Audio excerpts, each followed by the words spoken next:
Can everybody hear me okay? Who's in this live stream? I've never done one of these before.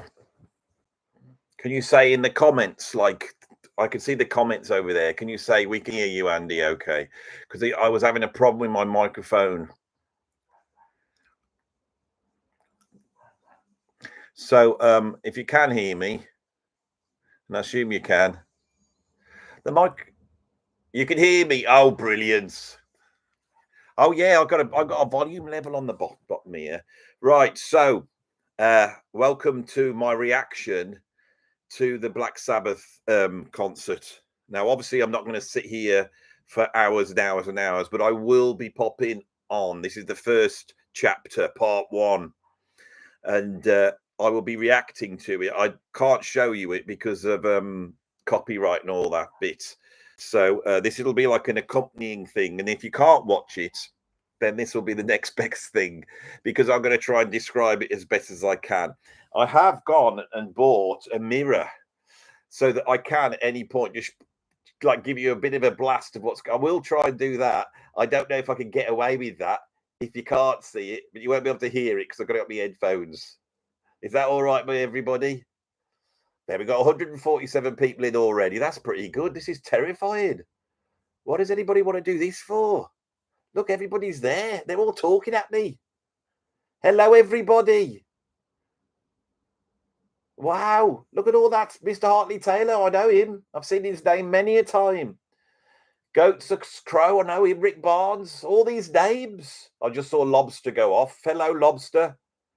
Right. Oh, yeah, then you can see like that. Look at how psychedelic that is. Look at this. Is all. That's what I can see. You see, I can see the live stream there.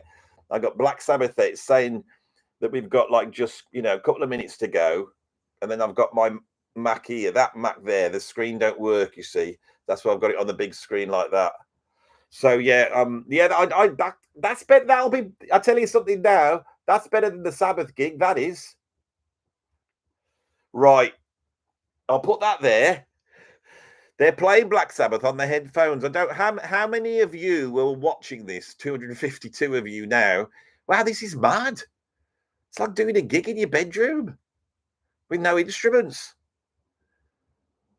Right, it's saying 2 minutes 20 till it kicks off. How many of you can actually see the concert as well? Can any of you watching it, or are you just on to watch me react to it? Is that the plan? Hello, Nick Zamora. Nice to meet you too. I should really be saying hello and reading these, shouldn't I? I'll get the hang of it. Don't worry. We're going to be here for a while. Norman Wisdom. I don't know what that's there for. Oh, because of the hat, of course. Yes, of course. Thank you very much. I am a massive fan of Norman Wisdom. And we could have a chat about Norman Wisdom films if you want. Which would be my favourite? I like the one when he's trying to help the little girl in the hospital. And doesn't he join the police force, but he's too small. And he plays two characters. One is Norman Wisdom, and the other one is like this Italian type of hairdresser. So Rick Barnes says, are you going to wear a cape? I can wear a cape if you want. I will do anything to make you lot happy. I'll have to take this hat off, though. It's a bit hot. The Milkman one's good. Carl Stevens writes, is it right? That one's good. What's that one called? There's a massive new, like big conglomerate comes up and takes them over, and he has to fight them, and he ends up going down the old factory and does all sorts of chaos. Right. Oh, thank you, Rob K. I like your hat. I do want to say, talk to all of you. If I don't, I'm not being ignorant. It's just, it's a bit overwhelming at the moment. This is because I didn't really decide to do this till about 2 hours ago. Goats Crow says, all on your Oddinoki. Don't know what that means. Apparently, we're going live in. Do you want to watch it start? This is so cheap, isn't it? There you go. Look at this. We'll count it down here. Of course, you're seeing a mirror image of it, I think. Or am I looking at a mirror image of me? No, I'm not, am I? That's actually what you're seeing, aren't you? That's right. Yeah. Oh, the headphone's fallen off. There's too much going on in this for me. Right. Let's have a look now. It's just done that. Can you see that? What's going on here? Back to the beginning. Warning, this performance may contain flashing images and some adult language. Adult language, they'll be talking about philosophy, maybe quantum physics. Here we go. Oh, right. So first up on this, we've got Mastodon. Right. It looks amazing. They're all coming out. They're all walking out. The lead singer's come out. He looks a little bit like something from the Old Testament. He's asked us if we're ready. I will really narrate it like this for you. I can't think of what else I'm going to do. My God, it's full. Let's see what the sound's like on this live stream. Yeah, that's very good, actually. Very, very good. This is very impressive. See, this is what music should be. They're going to have a massive concert, and then we're all sat here watching it live like this, and they're making so much money out of this. I've got 462 people watching me right now. It's incredible. Is that the lead singer of Mastodon? God. He looks like he should be bringing down, the 10 Commandments off Mount Sinai or wherever he could get the 10 Commandments from. It's amazing, though, don't you think, that Black Sabbath have been able to command something like this. And never ever can I think of a situation where you've got some of the biggest bands in the world, like Metallica, Guns N' Roses, offering to support another band. It's just bonkers. Keith Hayes asks whether Jimmy Page is there. I'm not there, Keith Hayes. I don't know what's happening there. He's not with me at the moment. Jimmy? No, got no Jimmy's here. So, yeah. Right, I will hold my mirror up. You won't be able to hear it, but there we go. Here we go. Oh, they're doing some double bass drumming now. Can you see that? There's the audience there. Look at the state of that fellow.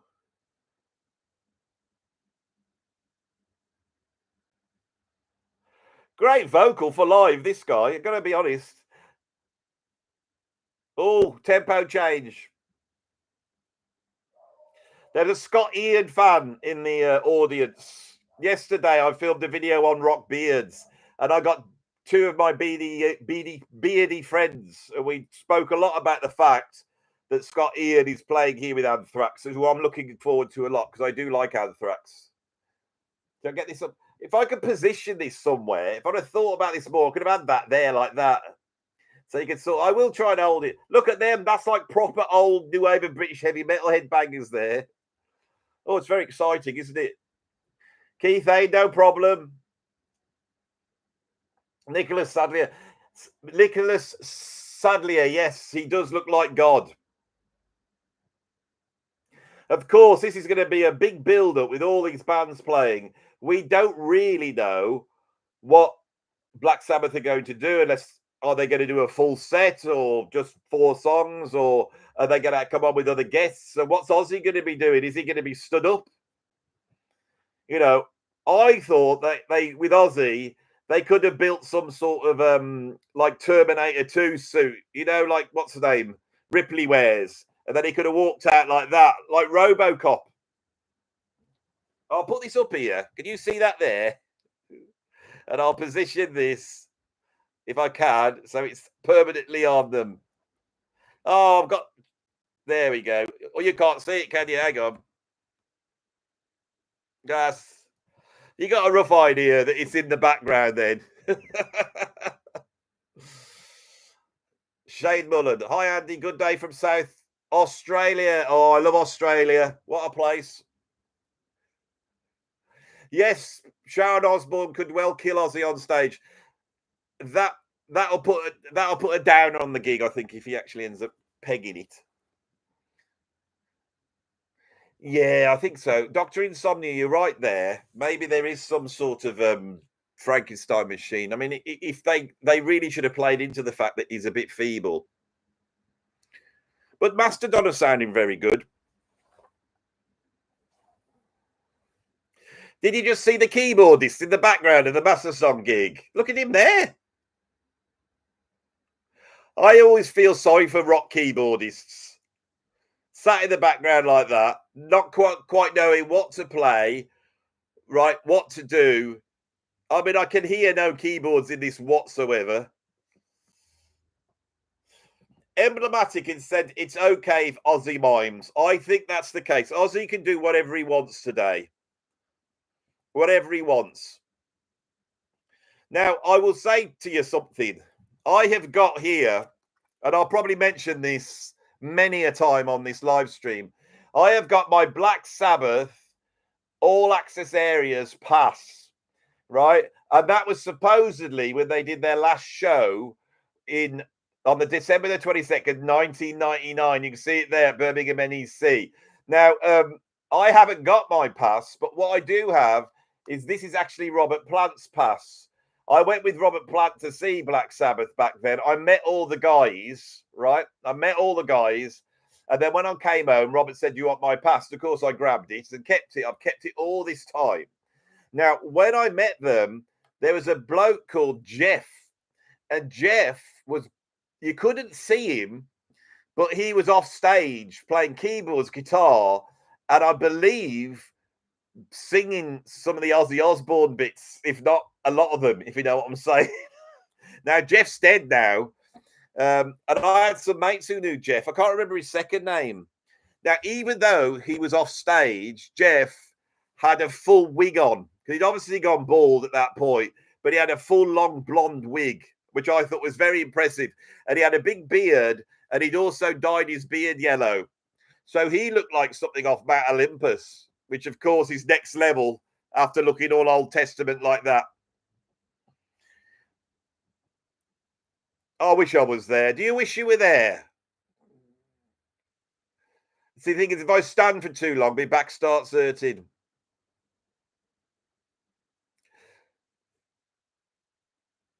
Yeah, so this is Mastodon.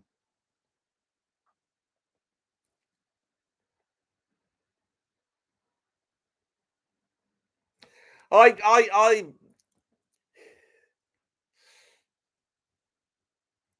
Matt Parker, loads of your students there. Yes, I've got a ton of my students.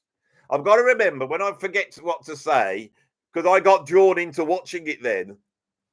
And I was looking at the what the drummer's playing, because he's got minor cymbals and a Tama drum kit. And when I first got endorsed, those two companies were together, and I had a Tama kit and a minor endorsement. So I wonder whether he got his endorsement at the same time and stuck with it. I don't know. Dr. Insomnia, it's great to finally chat live with you, Andy. Vast improvement in the live stream, no longer a feeling of detachment. And then what else? Mega 502. Fitting watching a mirror reverse image back to the beginning, playing the devil's music backwards. That's very good point there. So I think, was that their first song? I don't know much about Mastodon. I know I've got mates that keep telling me you got to check the drummer out. He's amazing. My God, they brought on some timbales now. That's not what you expect in a heavy metal band, is it? As timbales. Maybe they're going to do a little bit of Santana. Right, so this is amazingly shot. I've got to be honest, for a live stream, and the shots of the audience, and they got, oh, it's just incredible. Look at the side. This is Aston Villa football ground, and Aston Villa is right in the middle of where Tony and Ozzy. Well, actually, I believe it was Tony and Bill. They really lived close to here. Ozzy and Geezer are a little bit further away. I am very proud of them. I have to say, I'm very proud of these Birmingham blokes and what they've done. Because really, the mainstream media can go on about Glastonbury, can't they? And when you had Live Aid, we all had to watch Live Aid. But this one, the mainstream media gives a cursory, yeah, Black Sabbath are doing this gig. But if anybody knows what they're talking about, right? If you're a rocker and you play guitar, played in a rock band, this is the Beatles. These really are the Beatles. Oh, they're doing a Sabbath track, Mastodon are. My favourite Sabbath track. This has got up in here. Supernauts. AB Normal, you're awesome, Andy. Thank you very much. Yes, Matt Parker's just said he's met Tony. I've met him a number of times. In fact, I was at Bev Bevan's wedding and he was the best man. So you can't beat that, can you? See, Mastodon are now playing Supernor, Frank Zappa's favourite Black Sabbath tune, I believe. And this is so much better than Mastodon. It's to do with the riffs. Now, that Moses bloke who's a singer, let's see how he handles the vocal.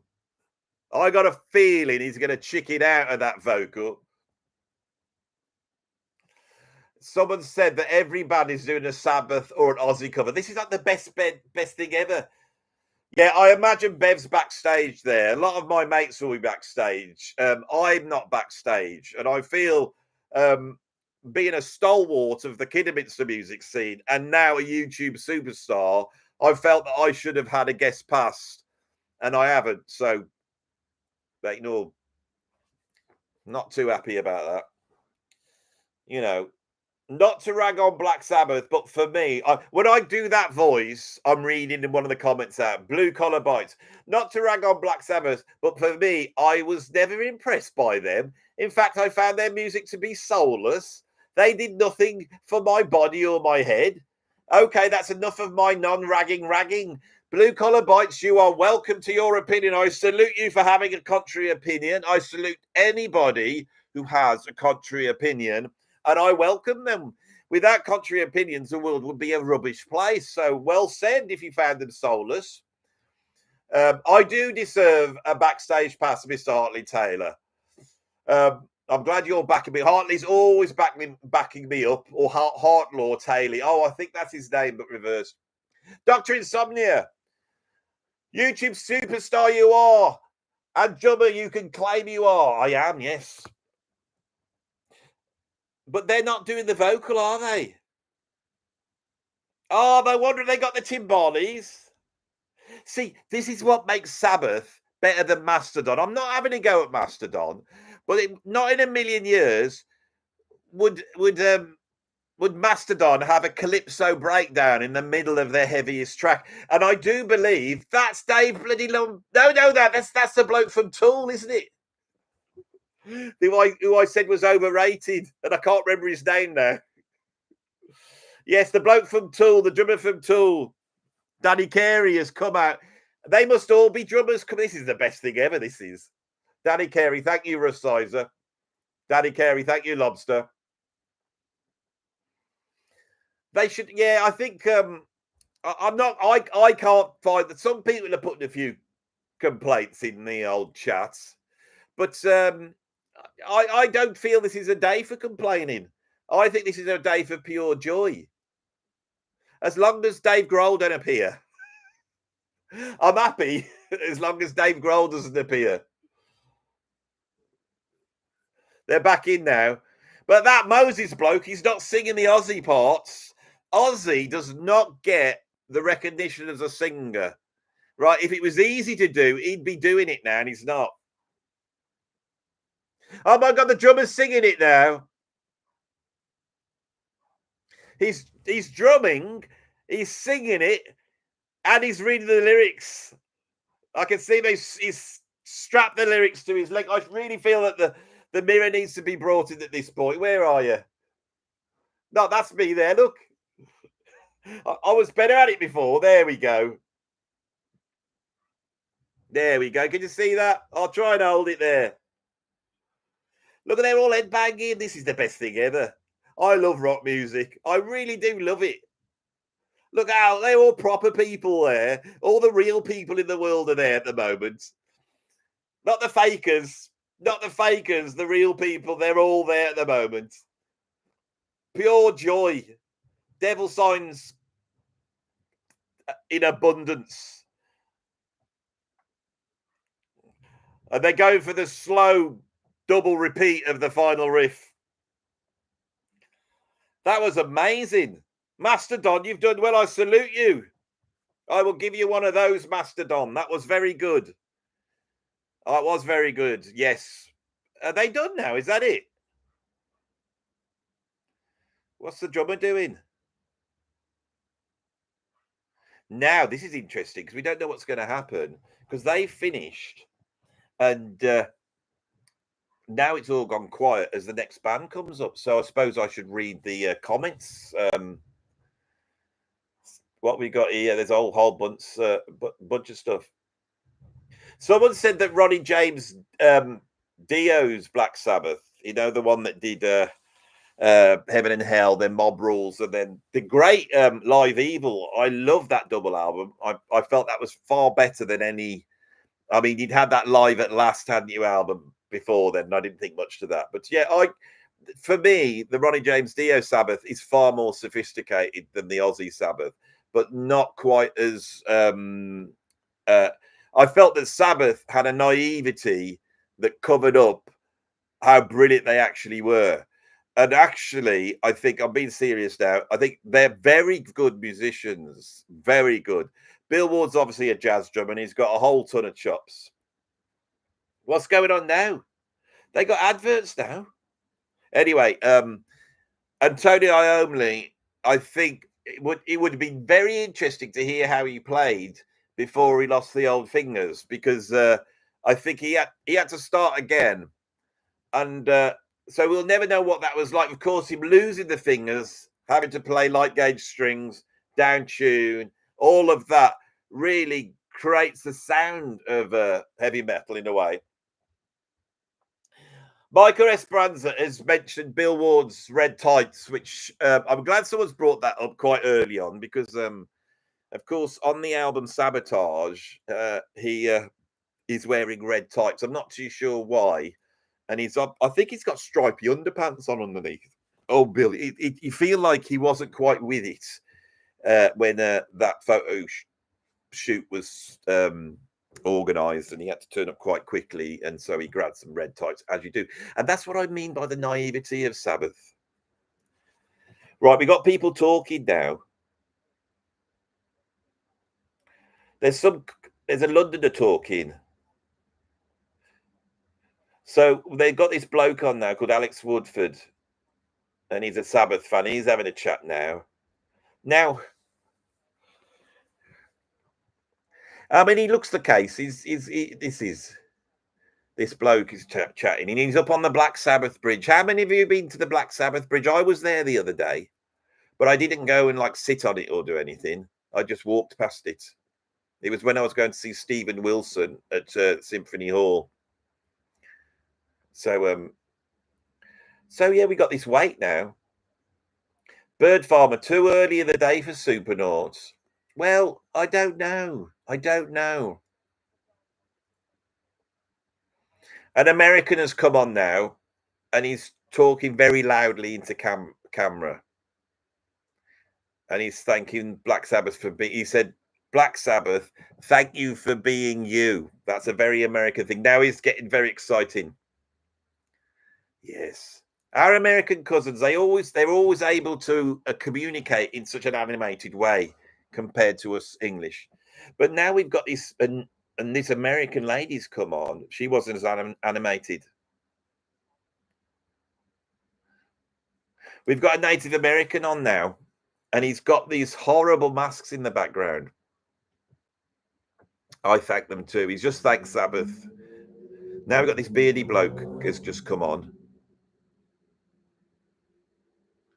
He's not animated at all, this fellow that's talking now. We've got all these Sabbath fans are coming on and talking. There's a whole bunch of them, but they're all American. Can we have some British people on, please? Birmingham people. This bloke's telling us about how he lived. He works in a Boy Scout camp. Now you got another bloke's just come on. This bloke's a larger man, it has to be said, and he's doing what I do. He's blessing them with the blessing hands. That and that.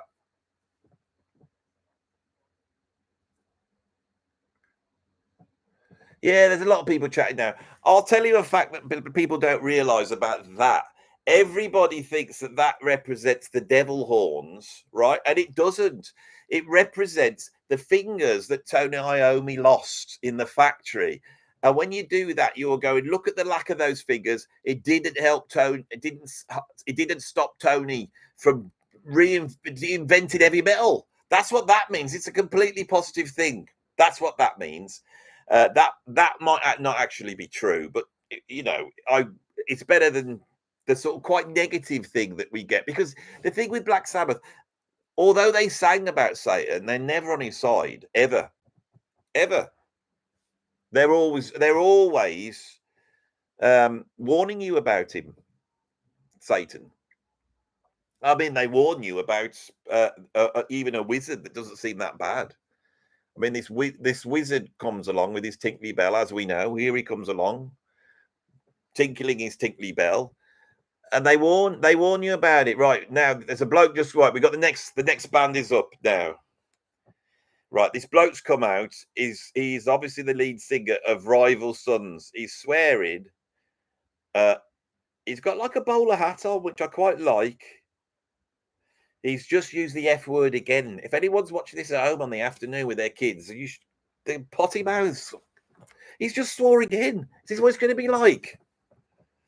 So this is Rival Sons. I know nothing about this band.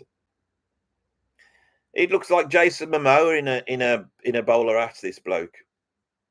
It might not be. He might be somebody else. He might just be introducing Rival Sons. I don't know. Who is this bloke? Can anybody tell me who this bloke is? Is it Jason Momoa?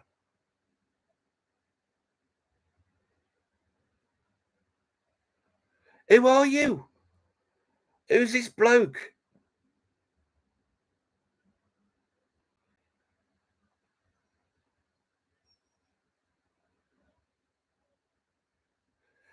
Well, I don't know who this bloke is, but I reckon it's Jason Momoa. Come on, viewers. There's nearly 600 of you here. You must be able to know who this bloke is with the hat on. Yeah, it's the host. Yeah, Jason Momoa is hosting. Yes. So, that's that. I mean, that's incredible, isn't it? At least he's stopped swearing now. He's got his 3 F-bombs in. Oh, as soon as I say it, there he's swearing again. He's a handsome man, though, isn't he? Old Jason. He's got a little speech going on as well. Yeah. Mr. Arlington, is he talking to the fish? No, he's talking to the people of Aston Villa Stadium at the moment. They're filming the ladies now. They're all looking at Jason Momoa in a certain way, a bit like this. And then the blokes are a little bit like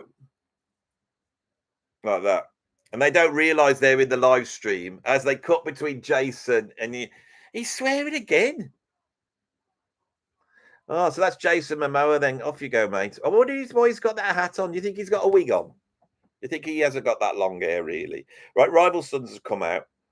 Now, they don't look like a metal band at all. Right? The lead singer's come out. I quite like his look. The lead singer's come out and he looks like a 3-piece suit. Yeah, he's got a maroon 3-piece suit. It's looking quite cool. There's a bloke with a hat like mine. There's a bloke with a leather jacket, and there's a bloke. They don't look like your average metal band, which I like. I like that. The drummer looks like he should be bricklaying, really, and he'd be the one that carries the hod up. You know, that difficult job. Just I've got to keep check on the old dandruff because people moan about that. It's not my fault. Got a very dry scalp, I have.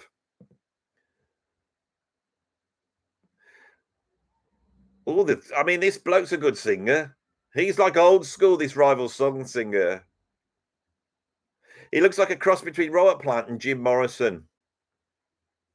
But he's got a proper old school voice. Great voice. And the drummer, the guitarist, has got like a good moustache that's been waxed slightly.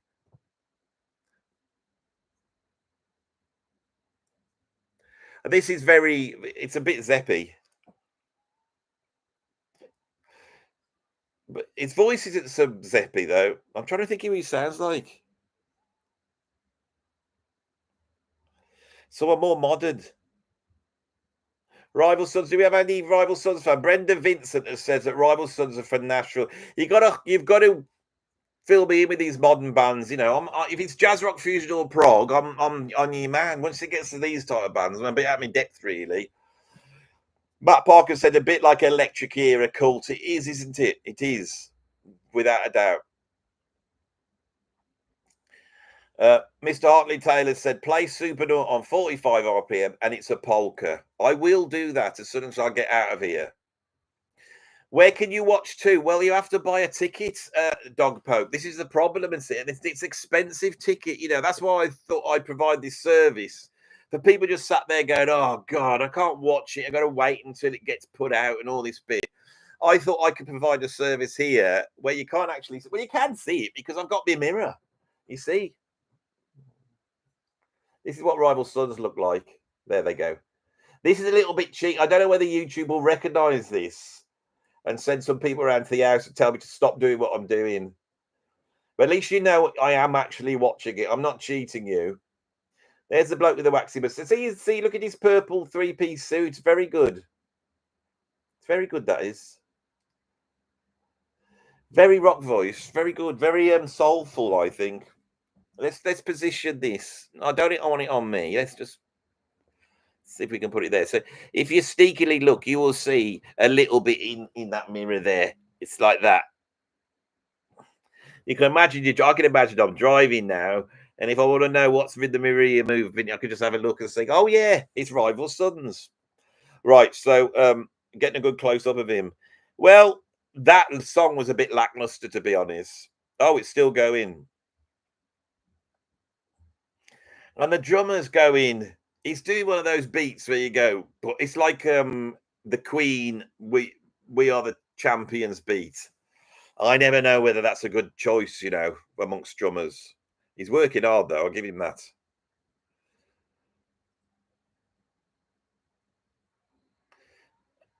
I think he's singing Take My Body and Do Your Worst. Andy, are you a disciple of Bedlam? Is that the band that Cozy Powell was in the early 70s? Is that the band, or was it somebody else? I remember I did have for a short while a tape of Bedlam. Sean Barnes, the bass player, is playing a green Yamaha bass. Very nice. Yamaha make great basses, as do Ibanez. Just to be fair, they've now got into what's the name? Hand of Doom or whatever it is. The sky warns you, you're gonna die. Is that Hand of Doom or is that the other one? One of my favourite Sabbath tunes. Oh, I don't. If I was there with my band, I don't know what Sabbath tune I would play. I don't. I might do effects. That would be the one I would go for. Just put it like a 20-minute version of effects off Black Sabbath Volume 4. Daniel Winslow. Oh, you know what you need to do, Daniel. What you got to do is because your live stream is delayed by 2 hours, you're gonna have to put this back 2 hours, and then you'll see it's all in sync then.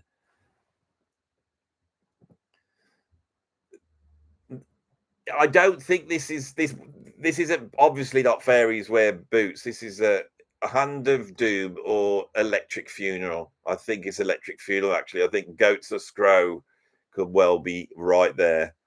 Because that's on, is that on side 2 of Paranoid? And I always felt that it was all the same song, you see. It's one of their coolest riffs. They're not doing it justice. Drummer Boy, my favourite song is Supernaut, which Mastodon have already done. But I love Black Sabbath so much. I love this tune.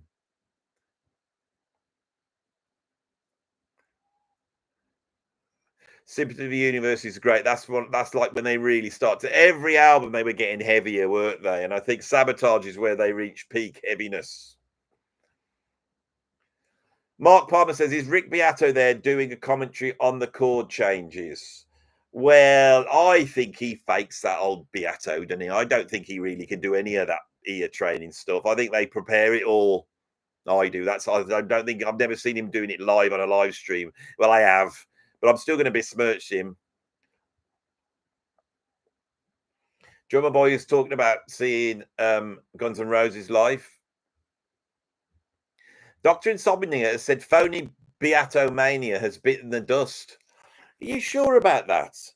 I don't want that to happen because that means Andy Edwards' insania, what did you call it? Might bite the dust. Because I'm still on the ascendancy, but I'm doing a slow ascendancy like this. You know, very slow, like that. This is Electric Funeral. He just said it. I love this track. How they get out of here. Sabbath went, how can we get back into it? And they just go from one to the other really clumsily. You know that bit? The guitarist is playing the guitar and he's got a funny thing stuck to his little finger like a stick. Does anybody know what's going on there? I know I'm supposed to be the musical expert and I'm not giving you much information on here at all.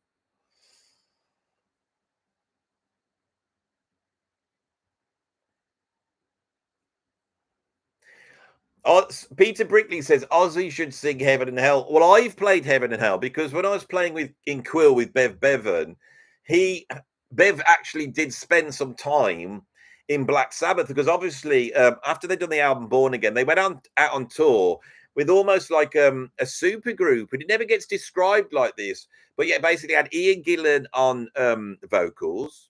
You had Geezer and Tony Iommi, and then on drums you had Bevan. So it was like a Deep Purple, Ian Gillan, Black Sabbath, ELO supergroup.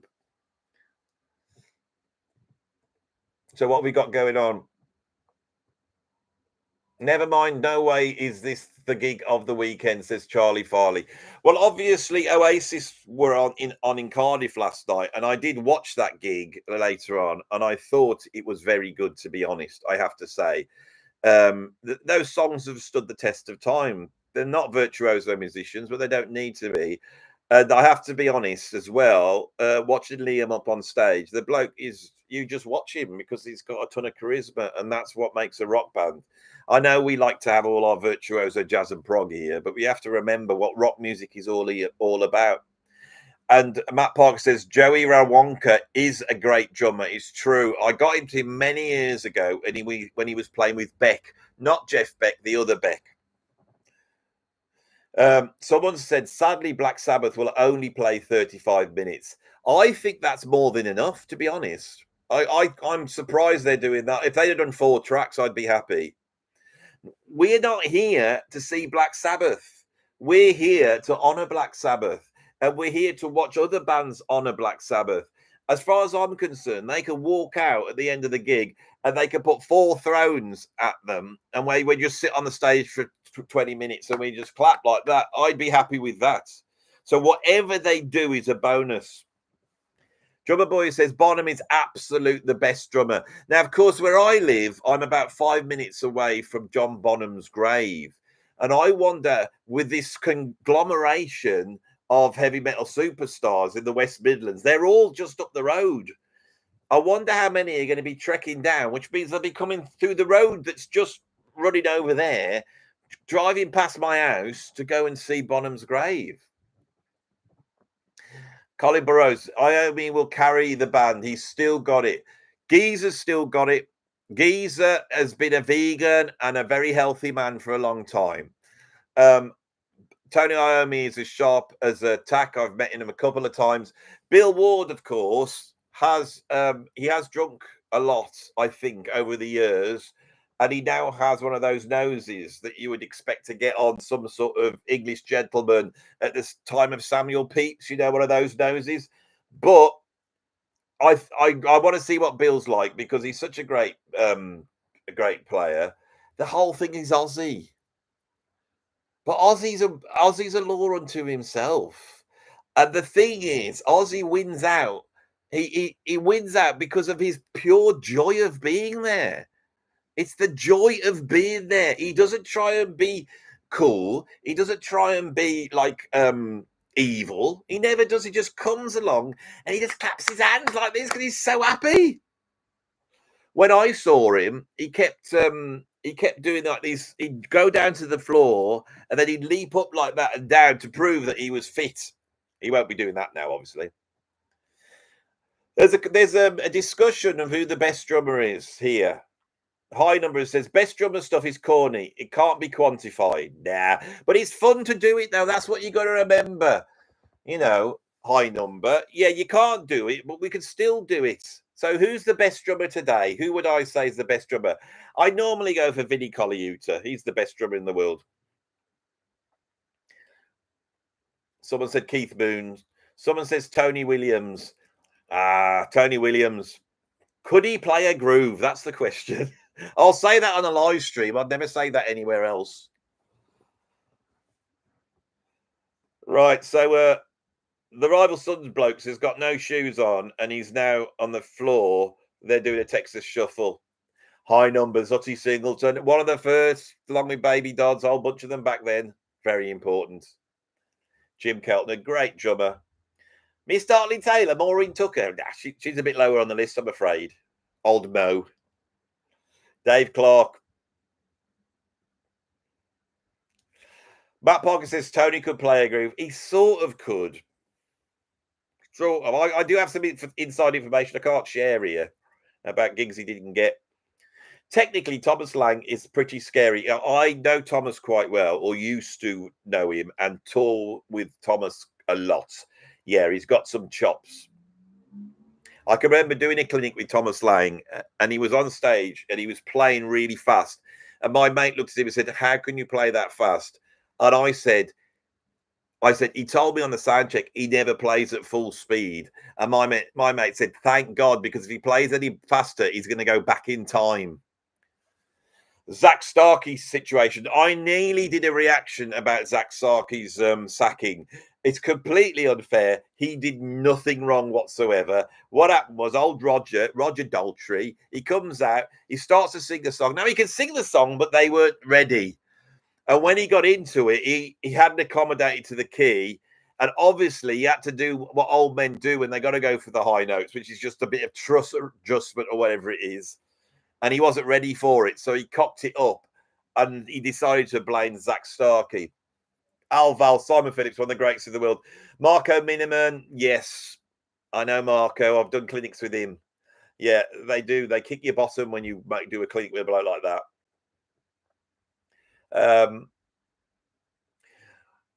Russ Eisler says, I should join the Who.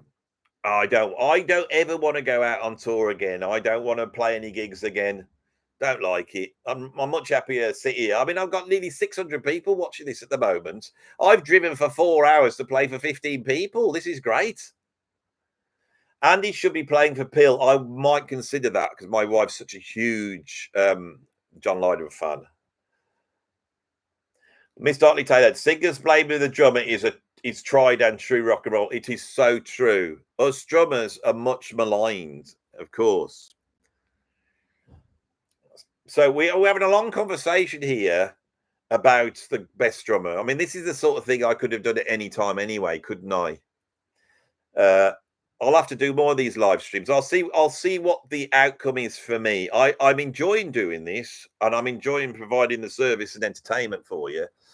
But I have to be honest, I need to get something out of it. And I thought, what can I get out of this? And it has to be subscribers. So the only people that can comment in that there are people who've subscribed. You can subscribe and then wait 5 minutes and do it. So I thought I might get a few subscribers doing it like this if they want to come in and have a chat with me. Todd Zuckerman is a killer drummer. He is. Elvin Jones. Dr. Insomnia has been a bit cheeky. If Plant asked him, he'd leave in a heartbeat. Well, I don't know. I don't think he's a fan of my drumming. I have to be honest. I could say that here because I don't know if this exists in real time afterwards because I'm going to be doing these all days. I can't do the whole gig though. I'm going to do an hour. Just so you know, I'm going to do an hour on and then an hour off, and then I'm going to try and do like that. I'll have to have my dinner. What time is it now? It's 15:40. I might try and do 2 hours straight here as well. It's Yeah, it is what it is. Everyone's chatting about drummers here. It's quite interesting. Well, do you want to about my real opinion? Because what's happened is Rival Sons have finished and now they're getting the next band up. So I will utilize this gap to talk to you about best drummers. You've got to understand that in later life here, I have ended up making my living by doing best of lists. Oh my God, Anthrax is up next. This is going to be exciting. I love them. Finally, a band where I know some of the tracks. And of course, the whole best of thing, this is my honest opinion about it, because everyone gets steamed up about it. You can't say what the best is, but also it's not true to say there isn't an idea that you could, because it's not cut and dried. It's not one thing and it's not the other. So when we start talking best drummers, and I said, well, Buddy Rich, that's the guy who comes to mind for me, would be Buddy Rich. Because Buddy Rich has almost got the reputation of being the greatest drummer of all time. Now, if I said Buddy Rich, you go, well, no, what about so? And we start arguing it. But if I just said, oh, what about my mate Dave, who's in a covers band? We go, well, what's he like? Well, he can't be the greatest drummer. So there is some sort of hierarchy, but there isn't. And I think in that lies the wonderfulness of art, is that we get to have a conversation with each other about what we like. And so when people are saying Terry Bozzio, the next person say Bill Stewart, they are putting forward fantastic drummers, but they are also signposting where they're coming from. All right. Now, my favorite drummer is no other Michael Walden, and I would say he's one of the greatest drummers of all time. Glenn Guthrie has just said Billy Cobham, Narada Michael Walden. That's basically mine. They're my two favorite drummers of all time. Absolutely. The thing I love about Narada Michael Walden is the spirit in which he plays. When you know what he's like, it's like he's beyond chops. It's as though he's aiming at a higher power. I think it's why I like John McLaughlin, because he's aiming at a higher power. Coltrane holds with it, all aiming at trying to connect and reach something. And that's quite hard to do. Tony Williams has it on drums as well. Cobham has it. And so we got someone from the Midlands talking now. I don't know who it is, though. It's Hannah from Meat Dripper. Yeah. So this is great. They've really done a good job on this live stream. This is really well done. But yeah, there is no such thing as the best drum. I'm going to take my hat off because I'm getting up now. I'm going to take my hat off, which means my hair will be a little bit. Oh, that actually looks quite cool in a way. Sometimes it does when you wear a hat. Trouble is, I haven't got a mirror image, so every time I go to adjust it.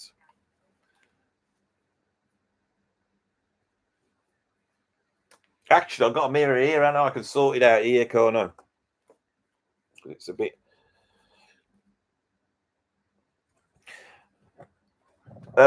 Def Leppard have appeared now, and they're playing Iron Man, and we're seeing the Def Leppard blokes all lined up. My God, they look old. Look at the state of that. That's terrible. The one on the left looks like that bloke that used to be Ian McShane's mate in Lovejoy. You know what I mean?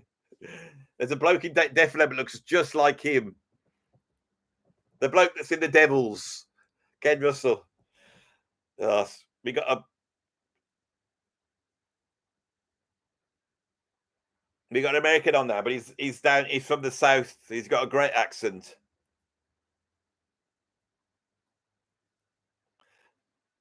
Yeah, go on. He's boring. Joe Elliott has seen better days, says Nicholas Sadlier. That's true. Have any of you watched the Def Leppard story? It's on YouTube for free. It's the greatest biopic of any band ever made.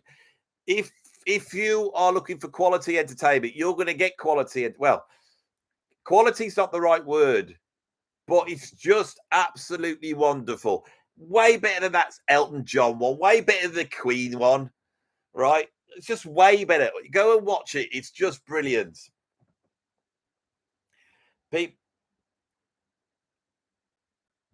Right.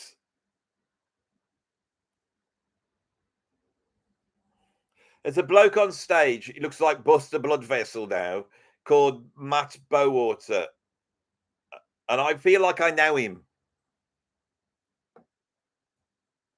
Yes, you've got all these. This is the bad bit for me because there's people talking to me, but they're not. They're talking about Black Sabbath. This American drummer's come on now, and, and the way he's got his drum kit set up is absolutely insane.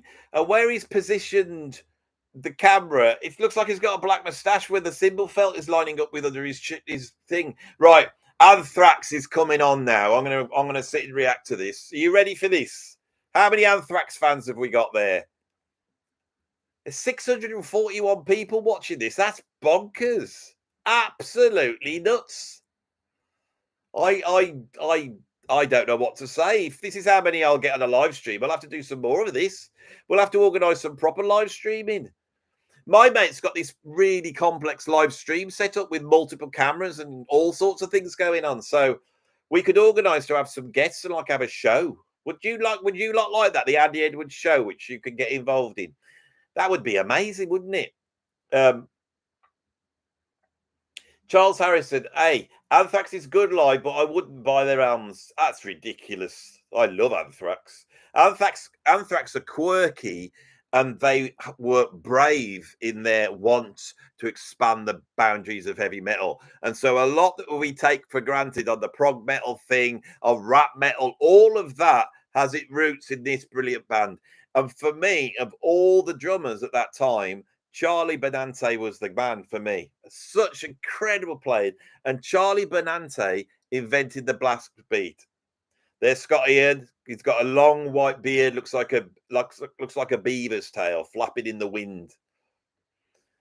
That's the can't remember what the bass player's called. He's looking all right, actually.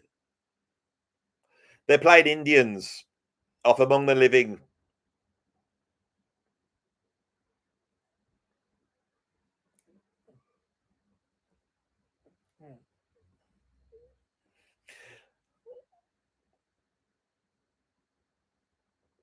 Now, I believe that looks like Joey Belladonna on vocals. Now, Joey Belladonna's voice is an acquired taste. I will give you that.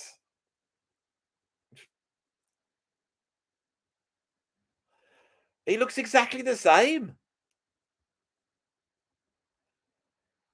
Listen to the detail of this track. Listen to what it's doing. We've had about 18 million riffs, brilliant riffs. God, Joey Belladonna has kept himself looking exactly the same as he did in 1985. I'm having a good look at Joey Belladonna now.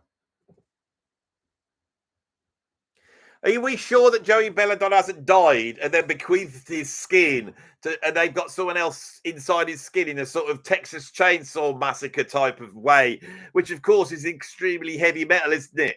Because that's what he looks like. Exactly like he did 40 years ago, but a little bit rough. This is amazing. It's all over the place.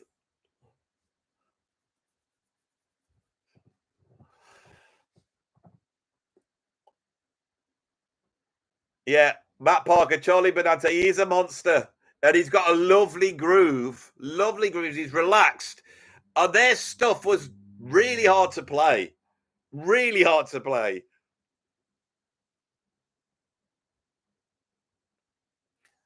Because a lot of these, they're doing this like the chorus blast beat. It's not a blast beat. It seemed really fast at the time. But the way it sits is you get lost of which part of the bar you're on. There's a lot of people in the audience. I feel that Anthrax is the esoteric thrash metal band. That's what I feel. Charlie Benante's kit looks brilliant. Lovely white double bass drum thing. I love them.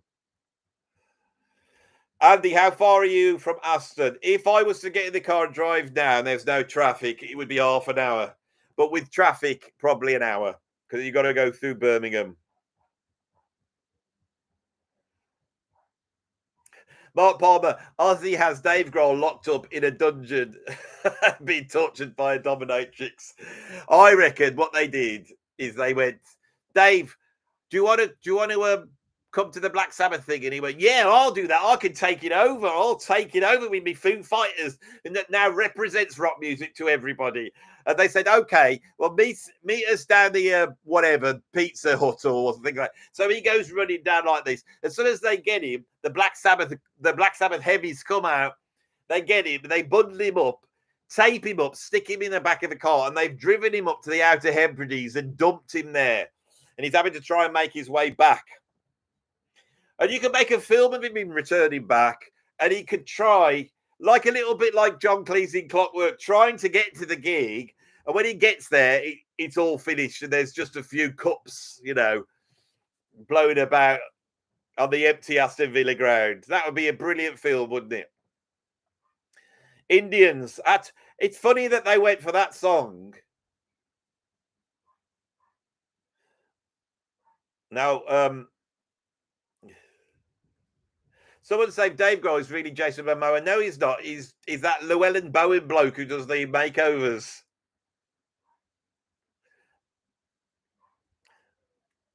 Oh, this is amazing. I love Anthrax.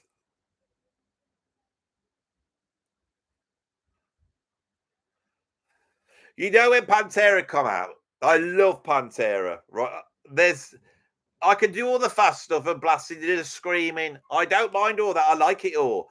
But I do like them to drop into a groove, which is what they've got here.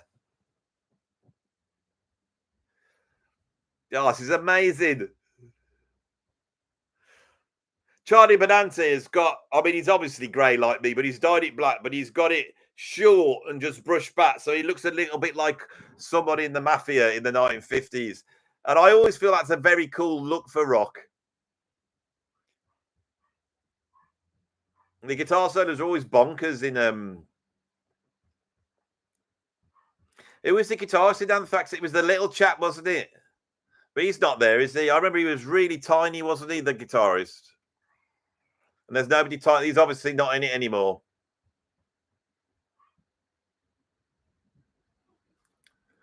I don't know who that other guitarist is. He must be a new bloke. He's probably only been in the band for like 30 years or something. Oh my God. I'm reacting to it. Well, I didn't say it was a reaction. I could just sit here going like that, couldn't I? Danny Spitz.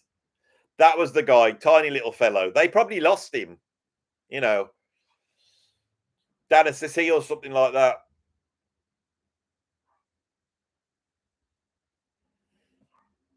Dave Lombardo's a great drummer, but I don't feel like he's got quite the artistry. I know Dave Lombardo's the one everyone goes on about. I feel that obviously Lars Ulrich is not the greatest drummer in the world, but I feel the work he did back then was very important in laying what this type of drumming is. And me being like a jazz fusion guy, I thought I could play anything back in 1984 or something. And when these bands came out and I got them, I think I heard I might be Ride the Lightning, and I tried to play this stuff. I couldn't play it. It was like I'm going to have to start again on this. And Lars Ulrich was playing that stuff. He might have been cutting it together from lots of takes, but back then everybody had to play everything. But Charlie Benante is just so meaty.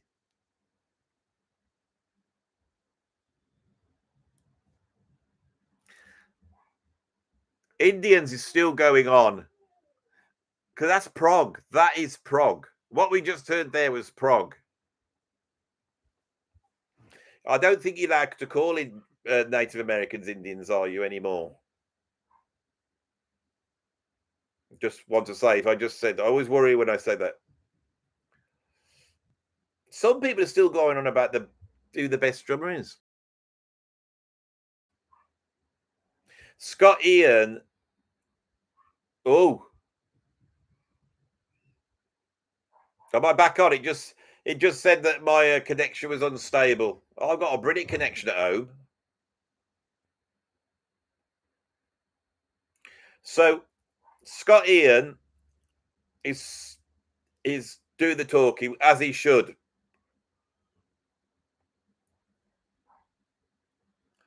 I might get Brummy Dave's. I nearly got Brummy Dave in to do this, but it might be that I might get Brummy Dave to take over one of the later live streams. I might do that because obviously he's far more knowledgeable than I am on this. What Sabbath tunes this? That's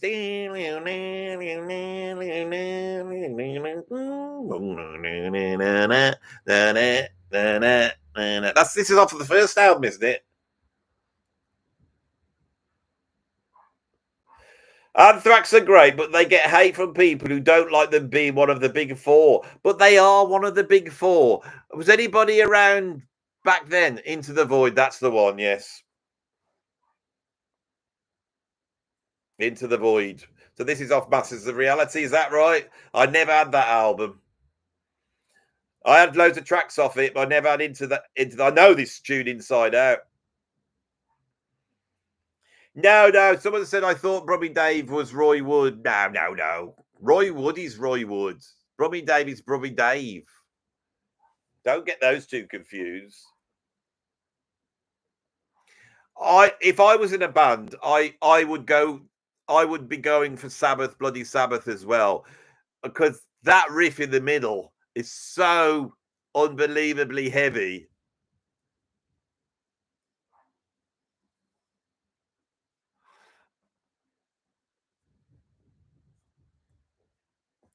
Yeah, so Anthrax are now doing Into the Void. It sounds amazing. Joey Belladonna it sounds a bit strange doing the vocal. Has to be said. Nobody can quite get an Aussie going. Nobody can do it. Think about it. You know, many people have copied Robert Plant. Many people have copied David Coverdale. But how many people can get a lot sound like Ozzy? This is great. Dave Simmons, Lombardo on Rain in Blood tops them all. I think Rain in Blood, Slayer, that is like your bog standard thrash metal. That is your bog standard thrash metal. And then the other bands have their own sort of thing going on. But for me, a musician wise, which is what I was into back then, it was Anthrax. And Marty Friedman, the best guitarist of them all, was Marty Friedman in Megadeth.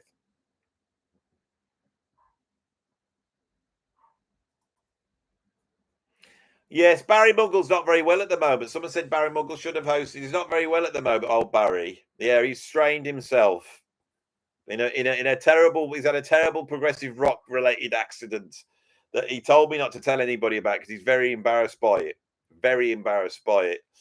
But he decided to create his own box set of the greatest prog albums of all time. And he created this great big case. And then when he tried to transfer it and pick it up, it was so huge by that point that he's basically pulled something down below. And Mrs. Muggle's not happy. That's all I'm going to say. She's not happy because it's best you can use your imagination, can't you?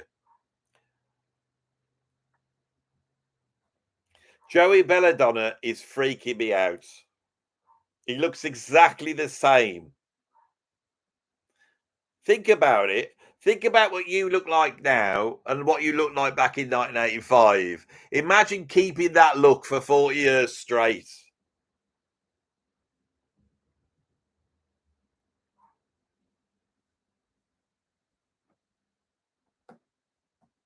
Into the Void is not one of my favourite Black Sabbath tunes. I have to be fair.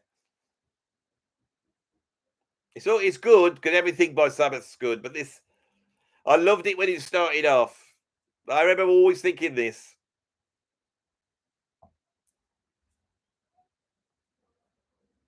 I think Clive Bunker is one of the most underrated drummers of the late 60s, early 70s. Now, I believe Clive Bunker is from Birmingham as well, and he knew all these guys, right? They all know each other. That's what you got to understand. Robert Plant, John Bonham, Tony Iommi, all the ELO guys, all of those people were all going and playing in pubs and seeing each other all the time. And Clive Bunker knew all those guys. Now, when I was jobbing in Quill, I had a gig I couldn't do, and so they had to get a dep in. And they ended up calling up Clive Bunker, and Clive Bunker depped for me. It was bonkers. How does that happen? And then we got booked to play at Cropredy, and I ended up on stage with me, Bev Bevan, and Clive Bunker. Now, Clive Bunker, he was endorsed to Premier Drums. I played Premier Drums, and so I went and got the Premier Drums video cassette where they went to the factory and all that. And that was Clive Bunker. And he's a great, great drummer. Clive is a proper British name, Michael Esperanza. That is true. Bunker is not so British. It sounds like somewhere where a Nazi would be hiding out.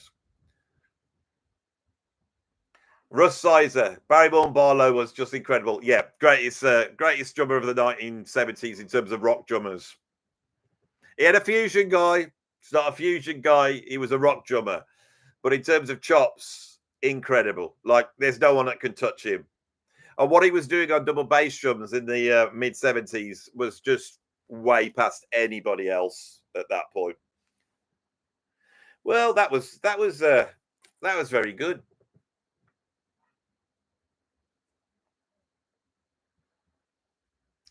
Joey Belladonna just did a proper rock scream. He's done another one just to finish it off. That's what I like about rock, because they've done their bit, Anthrax have. They're only doing 2 songs each. And he finished it off. After doing this, he finished it off by going like this.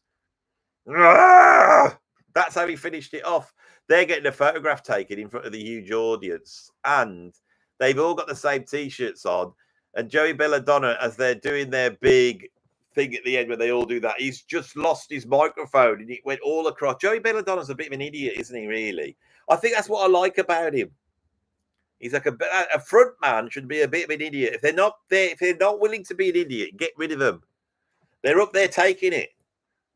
They're taking it with their own tomfoolery. Oh my God, this stage is a revolving stage. Now I like this because in Birmingham in the 1960s, when all these bands were playing, they were playing various venues, and these venues would have to change over so quick that they would have a revolving stage. I've only ever been on a revolving stage once. It was at this old sort of hippie festival. It was like a real, a Grebo festival. So this is how they're doing the kit changes over. And we're seeing it turn around. Now, the next drum kit, that looks a very modern drum kit. That does. Very modern. We've got all sorts of things going on that kit. All like little pedals and then Halestorm. That's the next band. Halestorm. Halestorm's on next. Does anyone know about anything about Halestorm? I feel that I'm going to need a cup of coffee and maybe some peanut butter on toast or something like that. I mean, how am I going to eat doing this live stream? I haven't thought about that. Have you noticed I've got a penguin in the background? Where are you, Ping? I brought a penguin with me, all right? Just to give it a little bit of a... Can you see? Look at this. Look at the mirror. Look at that. Look at them. They're all slightly out of sync with each other. Absolutely brilliant. Birmingham's Children's Hospital charity. That's what this is all about, I believe. That's what this is, a charity thing. So remember that. So go and do that. They're telling you all about the charity. Remember, this is all for charity. And so I believe all these bands are basically doing this for free. Sabbath are obviously doing it for free. And the tickets are expensive. I've paid 25 quid to be in this live stream, as many of you have. They've made a lot of money. I'd love to know how much money they've made for charity.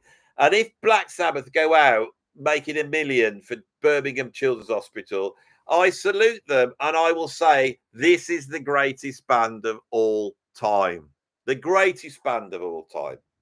Right? None of them have died.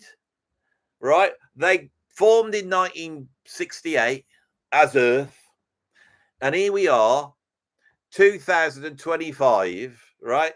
They're the same age as me, 57 years later, and they're all still here, despite going through the maelstrom of rock, despite going through the valley of darkness, as all those rock bands did, as they went into the 1970s and had too much money, too much success. They were allowed to do whatever they wanted, and musically they could just experiment and go as mad as they want. And that is a lot for kids to take when they're like 22 or 23.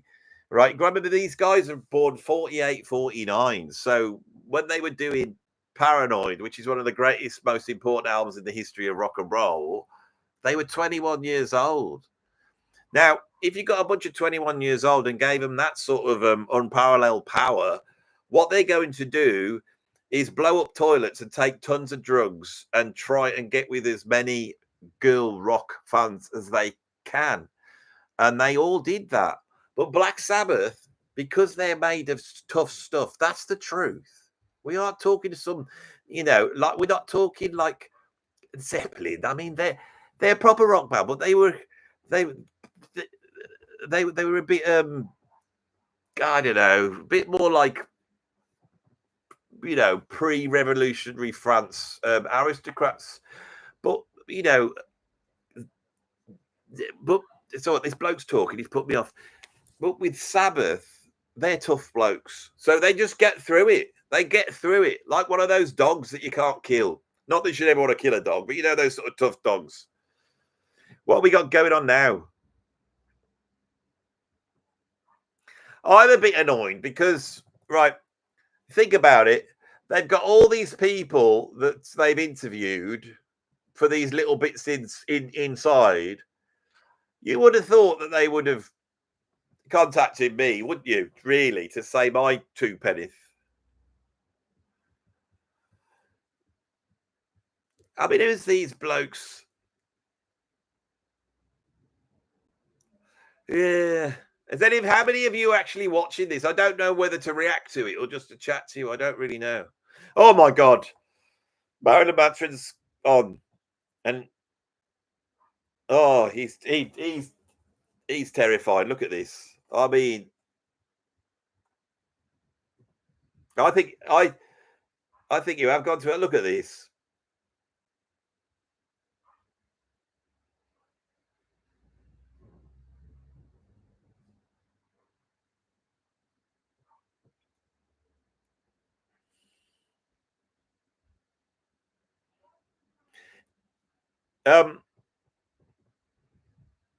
There's a Mexican on there. So someone's just said, "Where's Jasper Carrot?" Right. So Jasper Carrot. There's me. Like there's me. There you go. Yeah, if you're clever, you can look in there. I just warn you again. Jasper Carrot. Yes, Jasper Carrot went to school with this. I don't want to list of these people. Jasper Carrot went to school with Bev Bevan. He knows they're all part of the same thing. Then Jasper started playing in those clubs because he was a musician. He's like a Birmingham version of Billy Connolly. He was a musician that would start cracking jokes in between the sets. I would be very surprised if Jasper's not there, to be honest. If Bev's there, Jasper will be there as well because they're very good mates. So, Russ Sizer, where's Judas Priest? Well, did you see that Judas Priest did an incredible cover of War Pigs? Did you see it? Absolutely amazing. So they've obviously done that because they couldn't be there. There's a woman talking now. Can't understand what she's saying. She's got a lot of tattoos.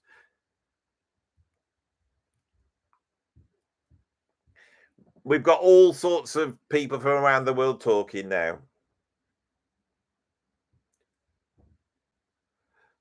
There's all sorts. Everybody's doing this. There's a lot of that going on. There's a bloke who's just sent a message. All he's doing is that. He's not speaking.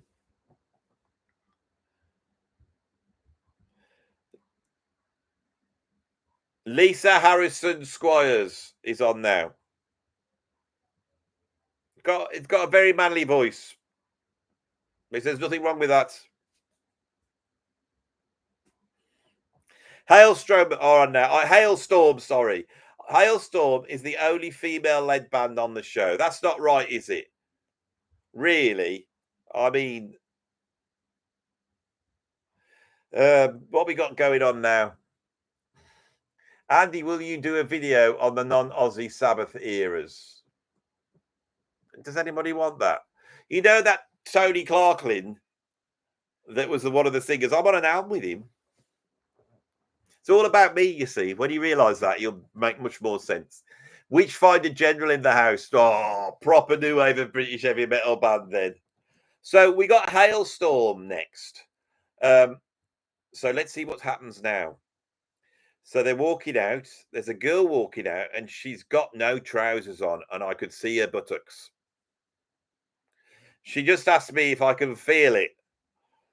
But she's saying it in an incredible rock voice, which is basically riling the crowd up immensely at the moment. My God, she's got a voice like a chainsaw. People are nodding. This woman rocks. Right, they've kicked in. She's jumping up and down. She's got a sort of Gibson Explorer type of guitar. Some blokes punching the air in the audience. That bass player's got a cool jacket on. She's got a fringe, the lady has, and black sort of makeup on, if you don't know. The drummer's a bit of a show-off. I can't stick these types. You know these ones that they like, when they play, they go to spin the sticks. And I don't mind he's got pink hair. Oh, that drummer's getting on my nerves. But what I hate is these kid drummers. They play, and then they do that rather. I hate that. What is that about? It's just awful. That's not us. Anybody can do that. Oh, every time he hits a snare drum, he's got to throw it up in the air.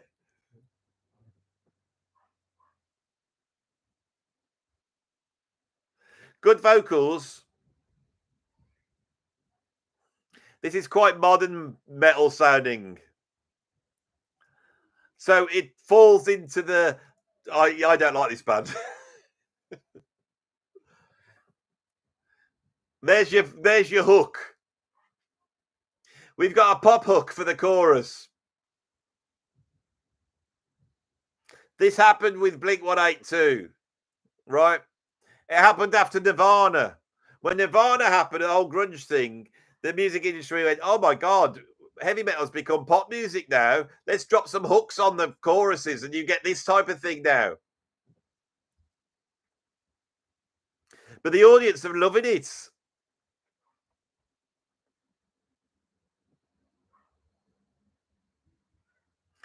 Yeah. This bit's cool. She's really screaming brilliantly. I'll give it. The singer's great. Oh, drummer's just done one of them stick flips up in the air again. I'm only saying this because I can't do them. I can do it. I can throw it up in the air, but mine never comes straight back down, you see. That's the problem. They go up and they veer off and then I have to go and lean like that. In fact, I'm gonna. Those of you who can't see it, we'll have a go a bit about this. I've got some sticks here, haven't I? Where are we?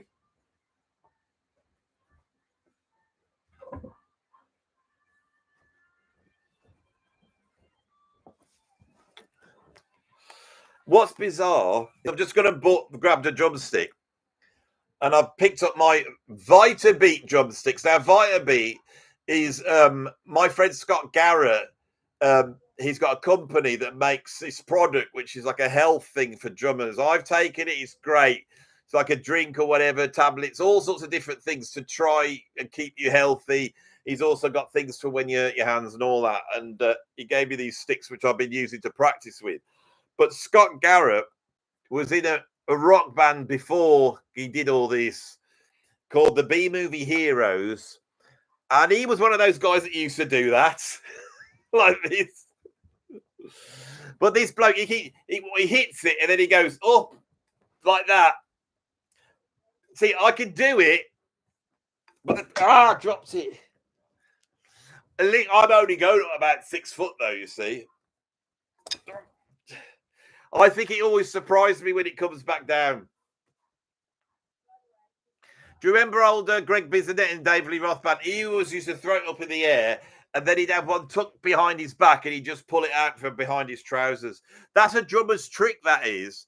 You could stick the drummers, if you could do this, stick it down the back of your trousers in. Oh, God. I don't know if you can see that.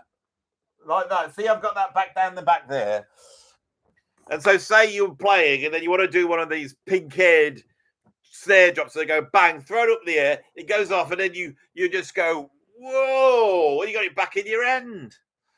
Oh, well, now I've got to this point. I've got 530 people watching now. I think when I get to, because I've got OCD a little bit, so I can't stop unless it's like 90 minutes or an hour. But I think I'm going to stop and I'm going to have a cup of coffee, and then I will, unless there's somebody good on after this. She's got silver sparkly pants on, this lady. And she's a great singer. She looks great. They're a good band. I don't want to malign them. They're just young, aren't they? That's why I don't like them. Their riffs are cool. They got cool riffs. I don't like hooks in heavy metal. I hate it. Especially when they have a bridge going up to them. Heavy metal doesn't have bridges.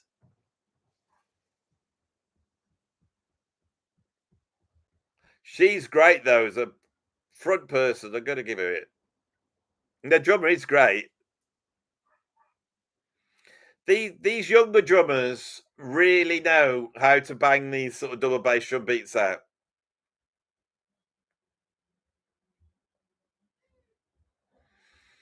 The guitarist is doing a guitar solo now. And the guitarist looks like a proper rocker.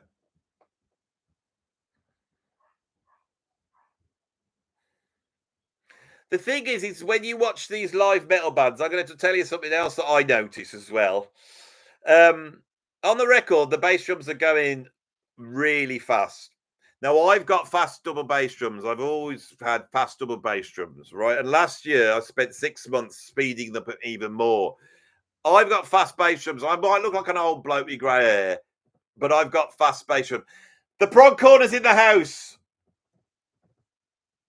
Scott Larday. I'm saluting Scott. I'm waiting for him to say hello. Scott Larday, I'm saluting you. I've stopped my story for this. Scott Lady's in the building. The dude looks like a lady. Hello, everyone's saying to him, come on. He's not.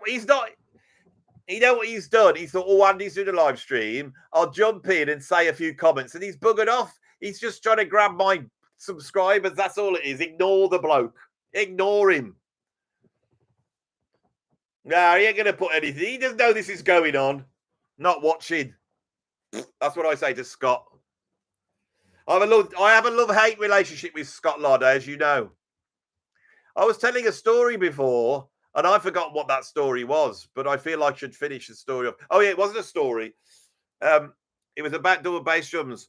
When you see these bands live, the double bass drumming seems quite... it's good, but it just seems to be normal double bass drumming that you would not have a problem with. There seems to be a disparity between the bass drumming on the albums. All these bands are the same. I've seen them live. The worst example was Dragon Force.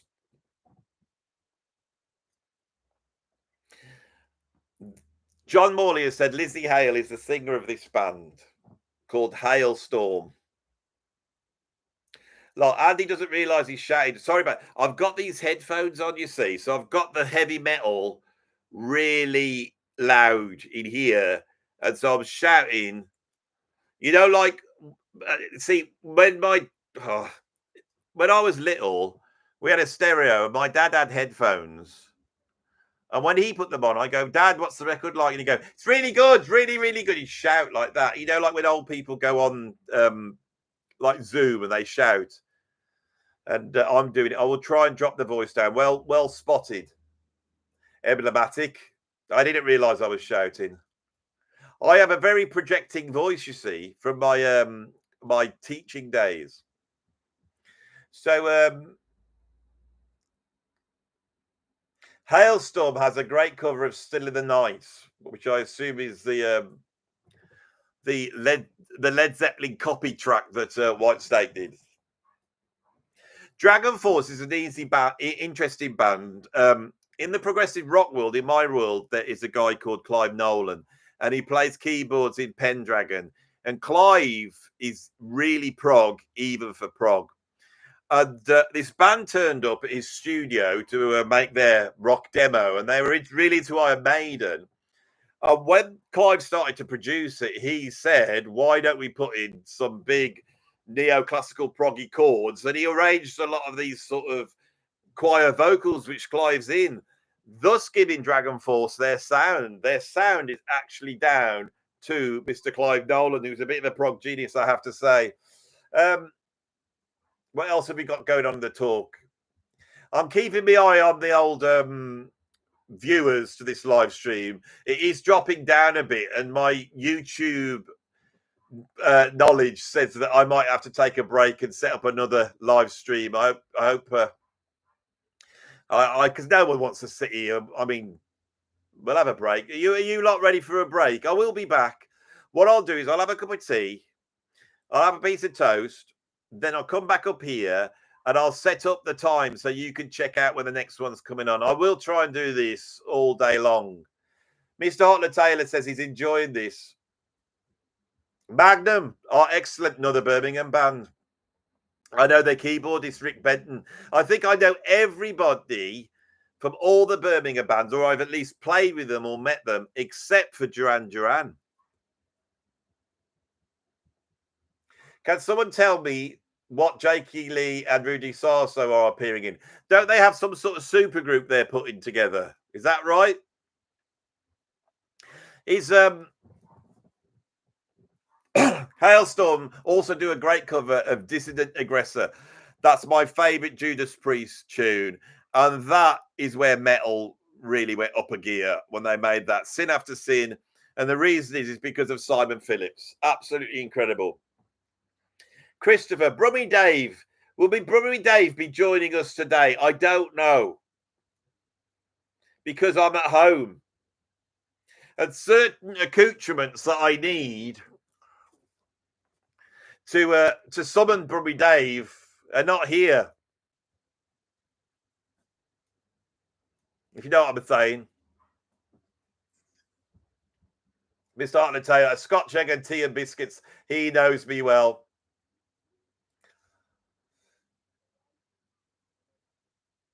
Did you see the Judas Priest War Pigs video? It was incredible. When I said no one can sing quite like Ozzy, Rob Halford can.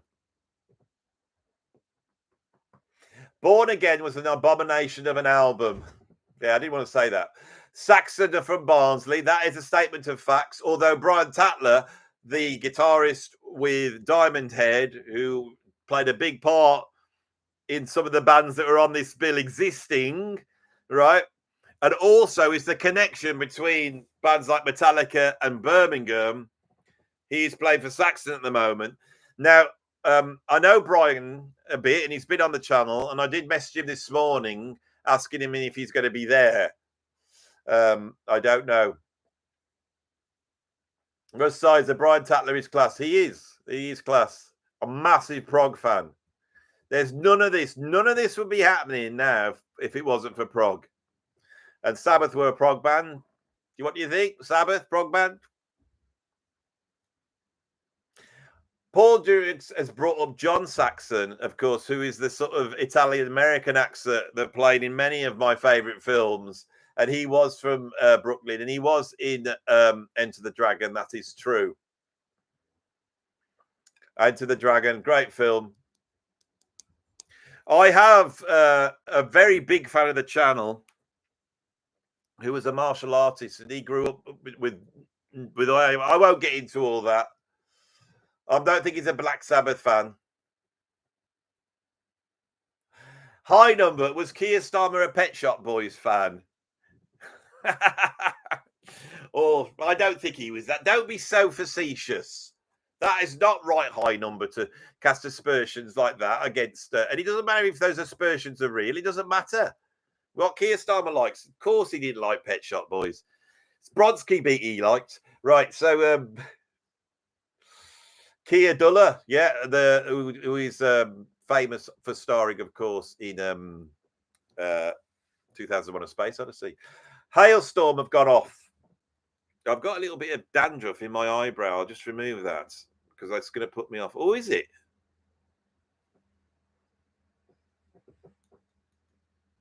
Keir Starmer was into the communards. Yeah. In real life or just metaphorically, we don't know. Now, don't get rude. Don't start saying your stupid carry-on humour here. 8 albums in Aussie. Sabbath have been so much more, but the influence of the early stuff is beyond quantifying. Anthony Goodwin, that is a very good statement of truth. Yes, Ozzy left in 1978, and we have had since then many, many decades as he tries to work out what that would be.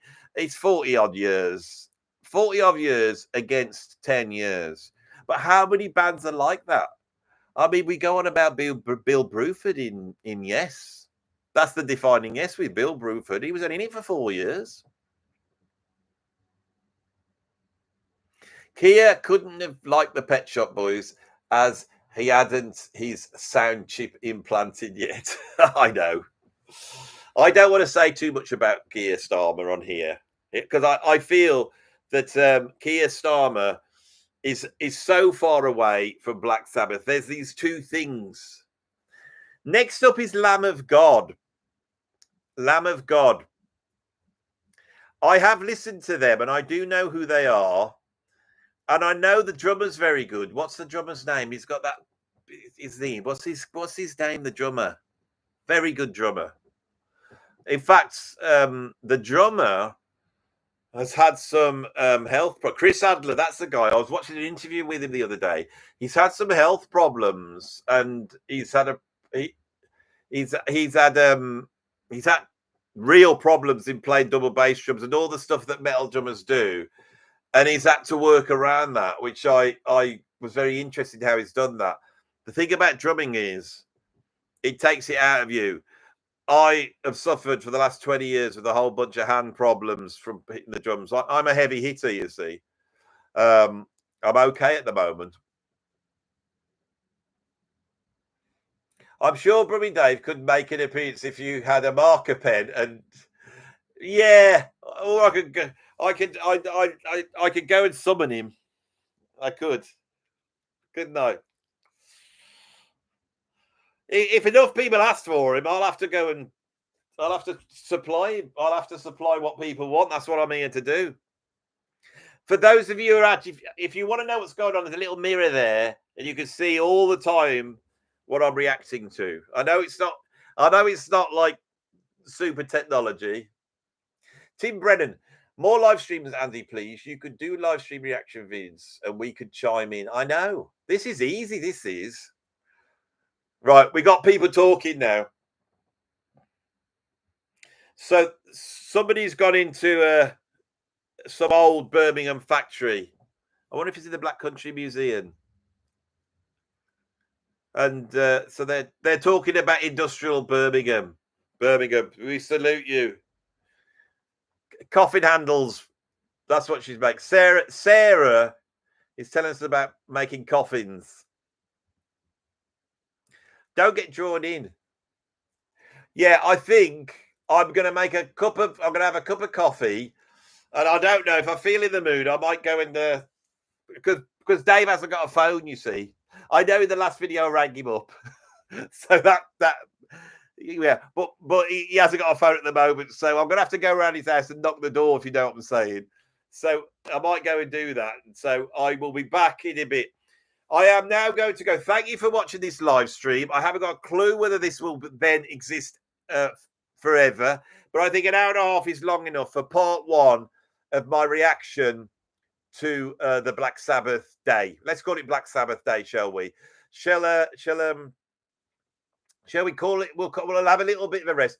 Also, my throat's starting to hurt because whoever said I am shouting, and so I might have to give the old vocal cords a rest. So I salute you all. This is incredible. We've only got 473, so people are dropping off now.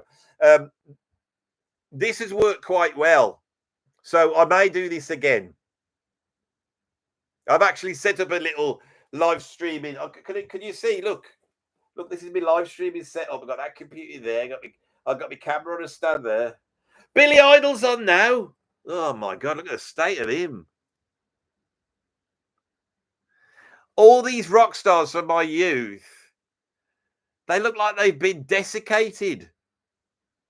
What is going on with you? Billy Idol. Do the lip. Do the lip, Billy.